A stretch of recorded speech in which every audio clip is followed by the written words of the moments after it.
Hello student, today's topic is JFET biasing. JFET biasing is a method for proper operation of a JFET. If we consider n-type JFET, then its gate terminal is always negative with respect to source terminal. This can be achieved by a proper circuit which is known as biasing circuit. There are basically two kinds of biasing circuit. First one is bias battery and second one is biasing circuit. तो आइए हम बात करते हैं बायस battery के लिए हमारे पास N type JFET है जिसकी टर्मिनल्स हैं, ये आपका ड्रेन है, ये गेट है और ये सोर्स है। बायस बैटरी के लिए हमें हमेशा गेट टर्मिनल को निगेटिव रखा जाता है with respect to source terminal. इसकी पोलैरिटी हमेशा निगेटिव रखा जाता है। इस टाइप की बायसिंग को गेट बायसिंग भी कहते हैं।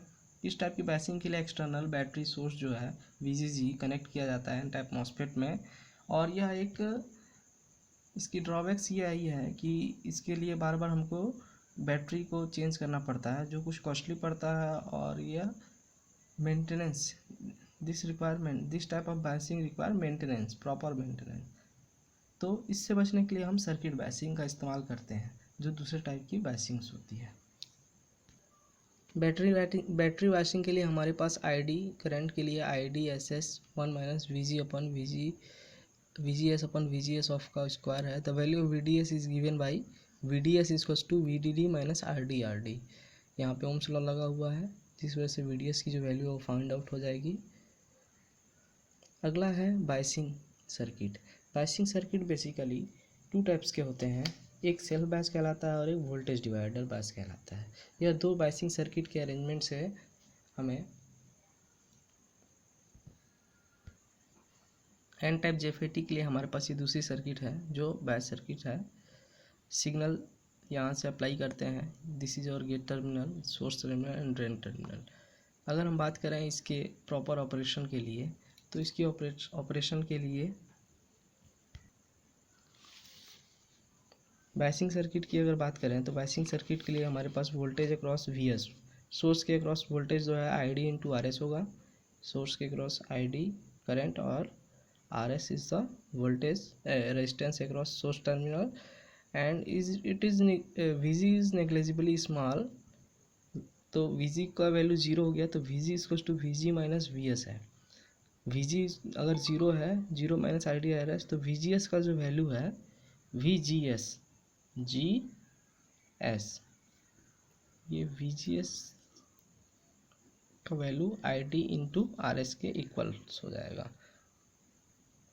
This bias voltage VGS keeps gate negative. ये VGS वोल्टेज बायस वोल्टेज है, यह हमेशा गेट टर्मिनल को निगेटिव रखेगा। और हमारी मेन रिक्वायरमेंट्स भी यही होती है कि हम जो है अपना गेट टर्मिनल को ऑलवेज निगेटिव रखें। बायस सर्किट के ऑपरेटिंग पॉइंट के लिए अगर बात करें तो जीरो ऑपरेटिंग के लिए ID और VDS जो है जीरो सिग्नल होता है। ID की इक्वेशन से ID equals to IDSS 1 VG upon VGS का स्क्वायर। यहाँ पे भी अप्लाई करेंगे हम VDS equals to VDD minus ID into RD plus RS, RD into RS play. यहाँ पे VDS के लिए VDD minus ID into RD और RS जो है इक्वेशन का जो सम है वो अपना इक्विवेलेंट रेजिस्टेंस होगा, जिसका इस्तेमाल यहाँ पे किया गया है। VDS equals to VDD minus ID into RD plus RS। Operating point for the circuit is RS upon VGS upon ID। तो यहाँ से हमको VGS की वैल्यू निकल जाएगी, VGS equals to RS into ID हो जाएगा, या ID equals to VGS upon RS हो जाएगा। अगली बायसिंग सर्किट है JFET वोल्टेज डिवाइडर बायस। ये वोल्टेज डिवाइडर बायस के लिए हमको वोल्टेज डिवाइडर सर्किट का इस्तेमाल करना पड़ता है जो R1 और R2 is a voltage divider circuit which is applied to the N type JFET। इसमें हम के लिए हमें V2 वोल्टेज सोर्स अप्लाइड करना होता है गेट टर्मिनल के पास जो जिसके सामने का रेजिस्टेंस जो है वो R2 है। RS is a source resistance and RD is a resistance at terminal of drain current. So V2 is equals to VG and VDS upon R1 plus R2 into R2. Voltage divider लगा हुआ है, V2 equals to VGS plus ID into RS, ID into RS। Then the circuit is so design as ID RS is larger than, यहाँ पे ID current के लिए V2 minus VGS upon RS है और VDS equals to VDD minus ID into RD plus RS, जैसा कि पिछली biasing circuit के लिए भी हम लोग बायसिंग सर्किट के लिए इस्तेमाल किए थे। इसका एडवांटेज है वोल्टेज डिवाइडर बायस का कि इससे हमको करेक्ट बायसिंग वोल्टेज मिलता है और इसका इनपुट इम्पीडेंस जो होता है वो हाई होता है। ये इसका बेनिफिट्स है, क्योंकि R1 और R2 पैरेलली होते हैं। वोल्टेज डिवाइडर बायस में इनपुट इम्पीडेंस अच्छा होता है।